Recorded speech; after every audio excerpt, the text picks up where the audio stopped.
Cześć, razem Super Sklep pokażę Wam, jak odpowiednio ubrać się na deskę. Omówimy sobie dobór odpowiedniej odzieży na snowboard, jak wybrać kask i znaleźć dla siebie odpowiedni rozmiar. Powiemy sobie również o goglach snowboardowych, jakie gogle z jaką szybką wybrać na konkretne warunki pogodowe.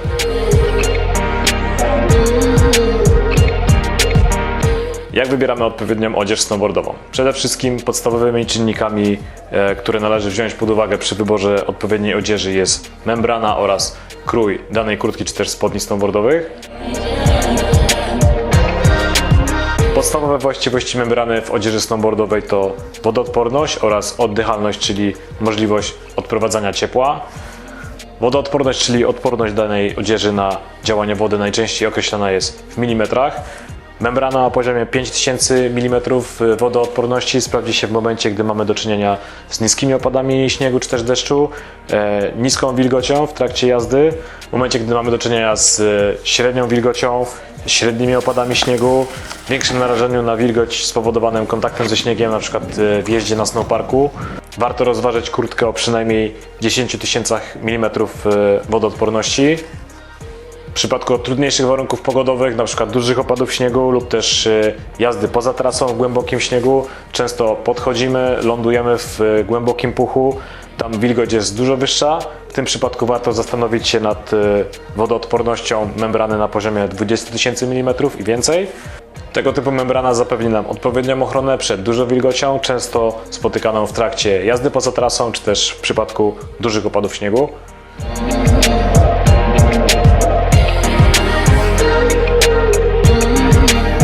Oprócz wodoodporności każda membrana charakteryzuje się odpowiednią oddychalnością, czyli możliwością odprowadzania ciepła w danej odzieży snowboardowej. W tym przypadku możliwości odprowadzania ciepła danej odzieży zimowej określane są w gramach na metr kwadratowy. Oddychalność odzieży zimowej na poziomie 5000 gramów na metr kwadratowy sprawdzi się w momencie lekkiej aktywności fizycznej, np. spaceru, w momencie, gdy nasze ciało nie wytwarza dużej temperatury, nie potrzebujemy szybkiego odprowadzania ciepła.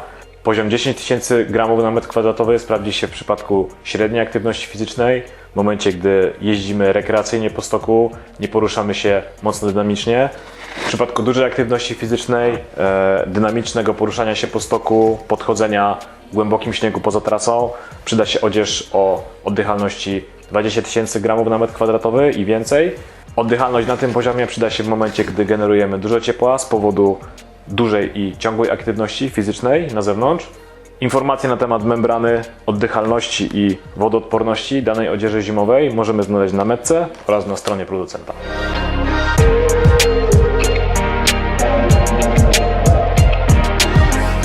Kolejnym czynnikiem, na który warto zwrócić uwagę przy wyborze odzieży zimowej, jest krój danej kurtki czy też spodni snowboardowych. Najbardziej popularne kroje, czyli tak zwany fit, jaki możemy spotkać, to standard czy regular, czyli klasyczny krój. Możemy wyróżnić też krój relax czy też baggy, czyli ubrania dużo luźniejsze, dużo szersze, oraz rzadziej spotykany, ale wciąż dostępny krój slim, czyli spodnie dużo węższe, kurtka bardziej przylegająca do ciała. Krój danej odzieży snowboardowej, wiadomo, zależy od naszych preferencji. Jeżeli lubimy luźniejszy styl, większy zakres ruchów, powiedzmy jeździmy w snowparku, wybieramy krój relax czy też baggy. Możemy też wybrać krój regular, czyli klasyczny styl. Wybór kroju odzieży snowboardowej zależy od naszych preferencji, więc wybieramy krój, w którym czujemy się najbardziej komfortowo i który najbardziej pasuje nam wizualnie. Możemy wyróżnić kilka rodzajów powłoki czy też laminatu: 2L, 2,5L oraz 3L. Rodzaje powłok różnią się między sobą konstrukcyjnie. Powłoka 2L jest scaleniem warstwy zewnętrznej z membraną, z dodatkową siatką w środku. Jest to standardowy rodzaj konstrukcji powłoki odzieży zimowej. Rodzaj 2,5L, czyli scalona warstwa zewnętrzna z membraną oraz dodatkowa warstwa ochronna, którą znajdziemy w środku. Oraz najbardziej zaawansowana konstrukcja powłoki, czyli 3L, scalone 3 warstwy, ultra cienka, ultra lekka powłoka na najbardziej ekstremalne warunki pogodowe. Jest to najcieńszy, najlżejszy rodzaj konstrukcji powłoki, najbardziej zaawansowany. Im bardziej zaawansowana konstrukcja powłoki odzieży zimowej, tym jest ona lżejsza i cieńsza, dlatego należy pamiętać o odpowiednim ubiorze warstw pod spodem. Pamiętajmy o pierwszej warstwie z odzieży termoaktywnej oraz drugiej warstwie, second layer, polar lub bluza termoaktywna. Jedną z najbardziej popularnych i znanych membran jest Gore-Tex. Każda firma stosuje swoje autorskie membrany. Przy wyborze odpowiedniej odzieży pamiętajmy o tym, że sama membrana nie jest ociepliną, dlatego należy pod spód ubrać odpowiednie warstwy dla zachowania ciepła. Jako pierwszą warstwę odzież termoaktywną oraz w razie potrzeby drugą warstwę polar lub bluzę termoaktywną. Jeżeli potrzebujemy odzieży z ociepliną, tego typu informacje znajdziemy na metce danego produktu lub też na stronie producenta. Dodatkowo w kurtkach snowboardowych możemy znaleźć rozwiązania, które zwiększą nam komfort podczas jazdy. Dodatkowe ściągacze nadgarstki, które zatrzymują ciepło. Kieszenie na telefon, na karnet, na gogle. Ściągacz na dole kurtki, który zapobiega dostawaniu się śniegu do spodni. Część kurtek ma dłuższy kaptur, który pozwala osłonić twarz przed dużymi opadami śniegu. W spodniach oraz kurtkach snowboardowych po bokach znajdziemy specjalne zamki, które po rozpięciu zapewniają nam dodatkową wentylację oraz odprowadzanie ciepła. W spodniach znajdziemy specjalne ściągacze na buty snowboardowe, tak aby zabezpieczyć buty przed dostawaniem się śniegu do środka. Również dodatkowe ściągacze na warstwie zewnętrznej, które zabezpieczą nam spodnie przed podbijaniem się do góry, np. w momencie podchodzenia w głębokim śniegu. Każda firma posiada swoje autorskie rozwiązania w odzieży zimowej, tak jak np. Volcom i ich technologia ZipTech, która pozwala spiąć spodnie razem z kurtką za pomocą zamka, tak aby śnieg nie dostawał się do środka. Jeżeli wciąż zastanawiacie się nad wyborem odpowiedniej odzieży zimowej lub chcecie ułatwić proces wyboru, możecie skorzystać z odpowiednich filtrów, które znajdziecie na stronie supersklep.pl.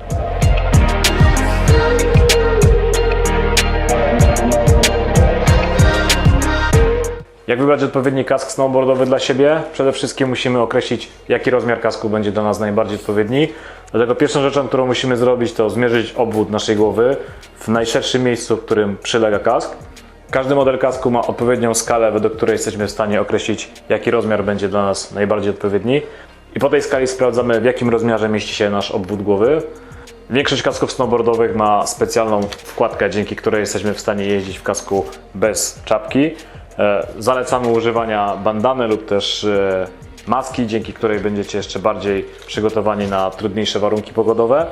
Dodatkowo, jeżeli ktoś preferuje, może jeździć w czapce po wcześniejszym ściągnięciu tego typu wkładki.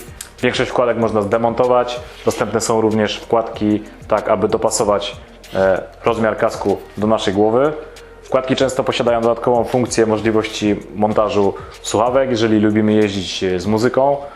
Część z kasków również posiada dodatkowo system BOA, dzięki któremu jeszcze bardziej możemy dopasować kask do kształtu naszej głowy. Zakładamy kask, dokręcamy BOA tak, abyśmy czuli się komfortowo, a kask nie gonił na boki, nie ruszał się w trakcie jazdy. Większość kasków z tyłu ma specjalne mocowanie, dzięki któremu możemy zabezpieczyć gogle przed zsuwaniem się z kasku. Możemy również jeździć z goglami na czapce pod kaskiem po przednim dopasowaniu rozmiaru kasku, tak aby nie uciskał nas nigdzie na głowie w trakcie jazdy. Warto tutaj zaznaczyć, że najbardziej klasyczną, komfortową opcją jest założenie gogli na kask i zablokowanie ich mocowaniem z tyłu. Jeżeli chcemy ściągnąć gogle, ściągamy je do góry. Dzięki temu mocowaniu gogle nie spadną nam z kasku. Warto zwrócić również uwagę w kaskach na dodatkowe technologie eliminujące siłę uderzenia. W kaskach Anona jest to na przykład technologia WaveCell, specjalna konstrukcja w środku kasku, która rozprasza siłę uderzenia. Mamy również technologię MIPS, czyli specjalny wkład wewnątrz kasku, który poprzez rotację eliminuje siłę uderzenia. Jak sprawdzić, czy wybraliśmy właściwy dla nas kask i prawidłowo dopasowaliśmy go do kształtu naszej głowy? W trakcie jazdy kask nie powinien się poruszać na głowie. W momencie dynamicznych ruchów na boki czy do przodu kask zostaje w miejscu. Mamy zabezpieczony tył głowy, z przodu kask nie spada nam na oczy i nie odsłania za dużo czoła. W momencie, gdy jeździmy w goglach, należy dopasować gogle do kasku. Pamiętajmy o tym, aby nie było między goglami a kaskiem za dużej przestrzeni. Jeżeli chcemy mieć pewność odpowiedniego dopasowania gogli do kasku, najlepiej wybrać gogle i kask z tego samego brandu. Jeżeli mamy możliwość, najlepiej przymierzyć różnego rodzaju kształty kasków do gogli, które są dla nas najbardziej odpowiednie, tak abyśmy sprawdzili, jak dane gogle zachowują się na danym kasku. Jeżeli gogle dobrze przylegają do twarzy, nie mamy żadnych dużych przestrzeni pomiędzy ramą gogli a kaskiem, wtedy wiemy, że gogle dobrze są dopasowane do danego kasku. Jeżeli chcemy wybrać dla siebie odpowiednie gogle snowboardowe, musimy zastanowić się, jaka konstrukcja będzie dla nas najbardziej odpowiednia. Tutaj możemy wyróżnić kilka konstrukcji gogli snowboardowych. Mamy gogle standardowe, gogle cylindryczne oraz gogle sferyczne. Gogle standardowe, czyli klasyczna konstrukcja szyby, czyli lekko ograniczony zakres widzenia przez ramę oraz gąbkę znajdującą się w budowie gogli snowboardowych. Gogle cylindryczne, czyli gogle, których konstrukcja i szyba jest oparta na płaszczyźnie cylindra. Gogle, dzięki którym mamy większy zakres widoczności na boki. Przydają się w momencie, kiedy potrzebujemy szerszej widoczności, przykładowo w momencie jazdy na stoku, gdzie musimy zwracać uwagę na innych użytkowników. Oraz gogle sferyczne, których konstrukcja i szyba jest oparta na płaszczyźnie kuli. Dzięki specjalnemu zakrzywieniu szyby oraz ramki mamy większą widoczność do góry i na dół. Tego typu gogle przydają się w momencie, gdy potrzebujemy szerszej widoczności na dół i do góry. Przykładowo na snowparku, gdy musimy zwracać uwagę podczas wykonywania ewolucji na przeszkody lub też znaleźć lądowanie w trakcie lotu na skoczni.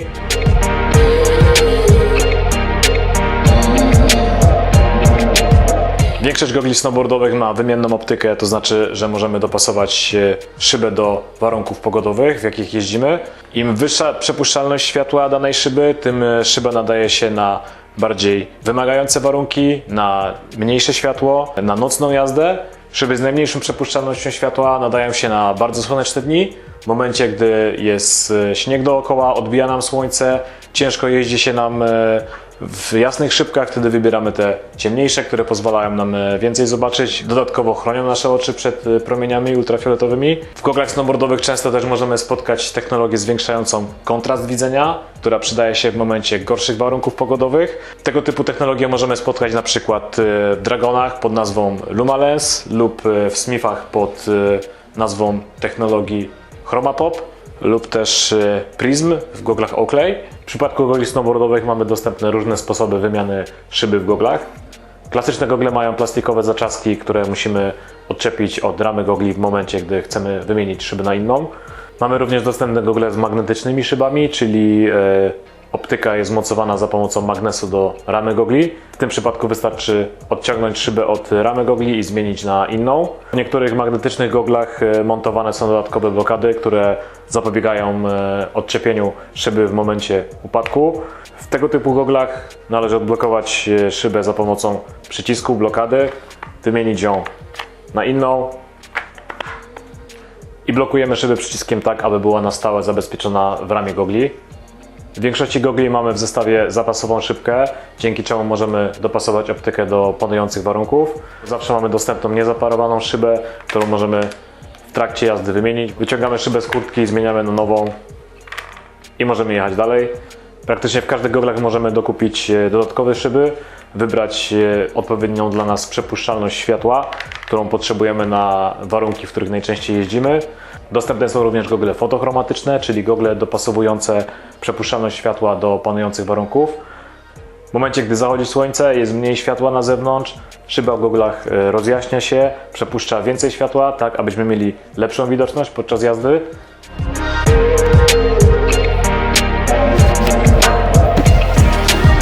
Mamy nadzieję, że przybliżyliśmy Wam temat wyboru odpowiedniej odzieży snowboardowej, gogli i kasku. Ciężko przekazać wszystkie informacje w tak krótkim wideo, dlatego po więcej szczegółów zapraszamy na stronę supersklep.pl.